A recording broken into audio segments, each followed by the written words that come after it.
You're listening to the Dr. No Show on WHIT Radio.org.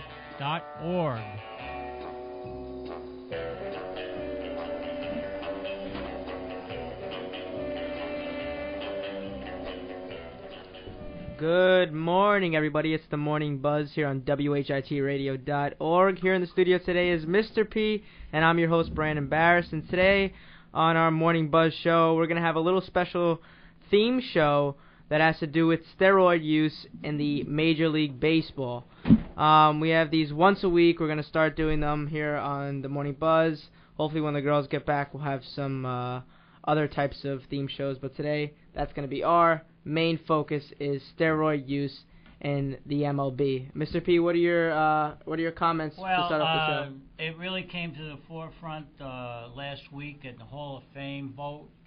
None of the eligible players were voted in, and some of them, fair or not, they were linked into the steroid age, which was approximately 1992 to 2005. Names like Piazza, Biggio, Bagwell, they all were linked in with Bonds, Clemens, and Sosa. And I think it was unfair. Some of them should have been voted in. Just the hint that there was possible steroid use disqualified maybe some very eligible and deserving members, and it was an unfortunate thing. Jose Canseco came out and said that there are players in the Hall of Fame now that have taken steroids. He needs to come clean with that. Can't dangle that out there. But it was very controversial decision by the Hall of Fame writers to exclude a lot of the players that maybe should have gotten in there. On ESPN, they have such a long list of suspected players of taking steroids. Mm-hmm. Just a few names: Jason Giambi, Jeremy Biombi, right. Gary Sheffield, right. Lenny Dykstra. So, I mean, there's so many suspected people out there. Now, are some of them true? I mean, more than likely, yes. But to have such a long list of players that you don't even know for 100% sure that took steroids and then not let them in the Hall of Fame, it's ridiculous. No proof. There's no proof right. That some of these players took that. But, you know, guilty by association. You played during that time. Widespread cheating. The league didn't do much as far as control. They kind of looked the other way. And all those records, Bonds record, anything like that, you can't take that seriously. Mark McGwire, who hit almost 600 home runs, who was the first person to surpass Roger Maris's record. Right. Again, he didn't get many votes because he basically admitted that he did take steroids. So, you know, it was cheating. That's all it was. Right, and you look at all the home runs Sammy Sosa hit and Barry Bonds and how many strikeouts Roger Clemens have. People aren't going to look at that as Barry Bonds did it. They're going to look at it as the steroids in Barry Bonds did it. So, right. I mean, it's more than likely that Barry Bonds did take steroids because that looks like where all the attention is going to. Yeah. If it comes to one person, is Barry Bonds and Roger Clemens and Sammy Sosa. So I think that in a way people have a right to be upset that he cheated during that time because, you know, sports isn't supposed to be about cheating. It's supposed to be about doing the best of your natural ability. And so to just take steroids is completely wrong. Well, look at Lance Armstrong. I mean, seven Tour de France's made millions and millions of dollars, hundreds of millions of dollars. Roger Clemens made multi-million-dollar contracts. I mean, he's pitching for $20 million a year. Bonds, the same thing. Not only did their records go off the charts, but their salaries did too. So, and their careers were extended well into their 40s. And I think Barry Bonds won the batting title at 40, 41, unheard of. He broke Roger Maris's record at 37 or 38, unheard of. At that age, most ball players are they're packing it in at that time. So all these statistics, you just have to throw them out. And but they did make a lot of money, and the league and baseball made a lot of money because of this. So they kind of looked the other way for so many years, and that's what happened. Right, and when you were talking about how the players' salary went up and their popularity around the global sporting era or global sporting network, I think the commercials they had, the appearances they make on ESPN or other types of radio shows can be looked upon now as like, well, why was he getting this attention if he was cheating? So it wasn't just his salary was rising and he was hitting all these home runs, but the stuff outside of sports too. For example, Lance Armstrong, he has the cancer thing, the cancer awareness thing, the wristbands for it, and he has a whole charity thing. Right. I mean, what are you going to look at as of now? I mean, he's still a good human being, but is he a good competitor and a good sportsman? I don't know if he's even a good human being.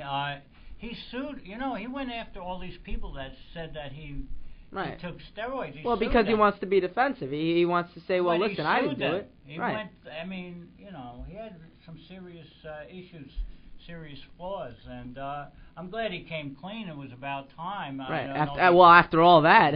Yeah, but, some serious flaws in character with him, and that's what happens with competitive sports. I mean, it becomes so competitive that a lot of players are just looking for that edge to get over. I mean, compete well. And when you compete and you compete well or you dominate, you make big money. I mean, you make huge money. You want to be the best, and to be the best, you got to train, you got to work hard, practice. And some of these players decided, well, I'm not going to practice as hard as everybody else, and I'm just going to take steroids. Wow. So, I mean, that's the kind of problem we're having here of these past few years in the MLB.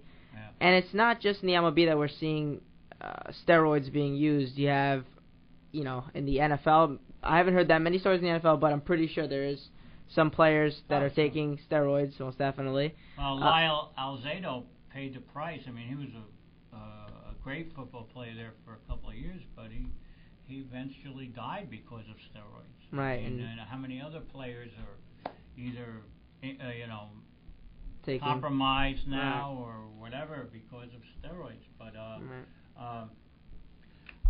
it's a bit sad era, and the thing is that it was just not the players, but everybody else involved with the game or the games, the different games. They looked the other way because it was so lucrative. So they were making so much money, and it was drawing in fans. And I remember when Barry Bonds was going for the 73 home runs. The stadium was packed every day. ESPN was following it. I actually went to see Roger Clemens try to win his 300th game at Yankee Stadium. It was packed. It was a packed stadium. Because everybody wants to be a part of the milestone. Right. Everybody wants to be part of the milestone. It's great for the fans. It's great for the team. It's great for the business. I mean, we look back on it now and with disdain, but while it was happening, everybody was looking the other way. A few players who a lot of people really to a minimum think that they took steroids. For example, Craig Biggio, Jeff Bagwell, Tim Raines, and our famous New York Met, Mike Piazza. Right. So there is a few players here that people are barely even thinking that they took steroids. So for them to not make the Hall of Fame definitely hurts them, and it definitely hurts the fans of the teams that they played on, because they want their hometown player, their hometown star to be in the Hall of Fame. Right. And for example, for us, that would be Mike Piazza as Met fans. Right. So, and does he deserve it? Absolutely. Look at the great player he was. The statistics show that he was a great, probably the greatest offensive catcher of all time. Right.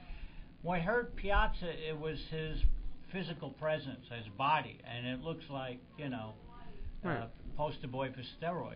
I mean, he just was huge. Yeah, and, so everybody's assuming that he took steroids.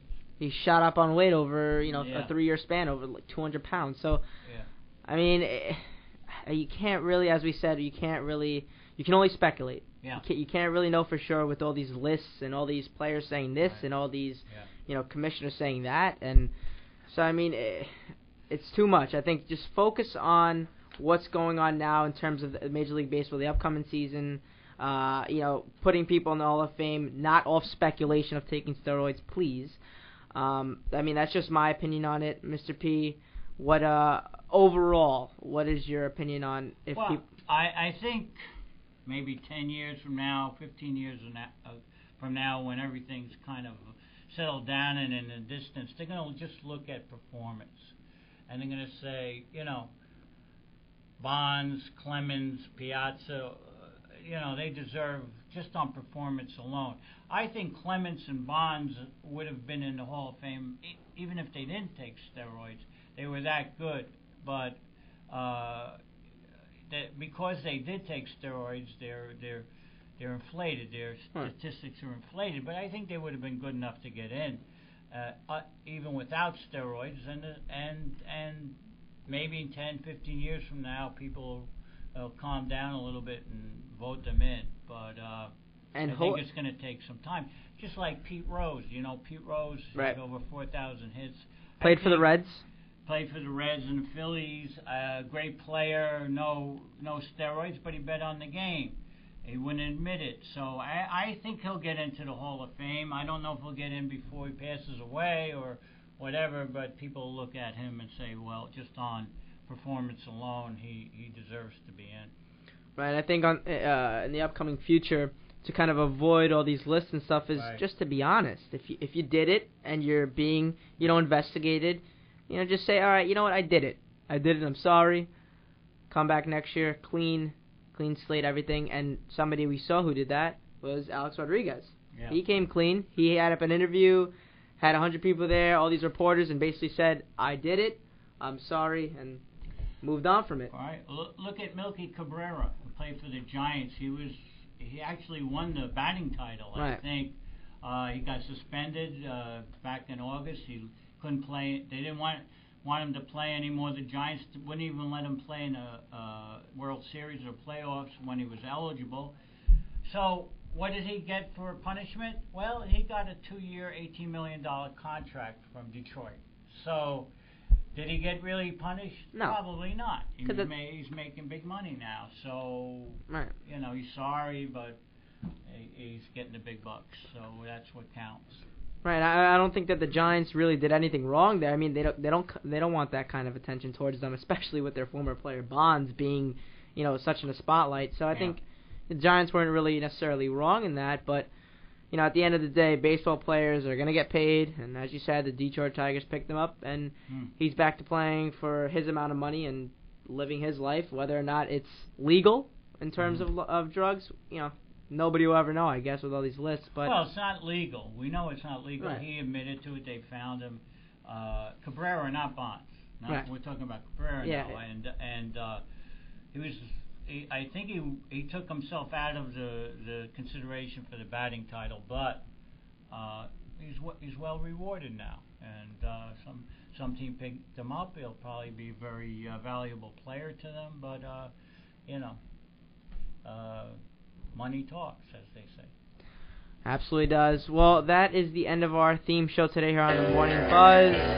Check us out every day of the week here on WHITradio.org. Had a great morning, everybody. .org.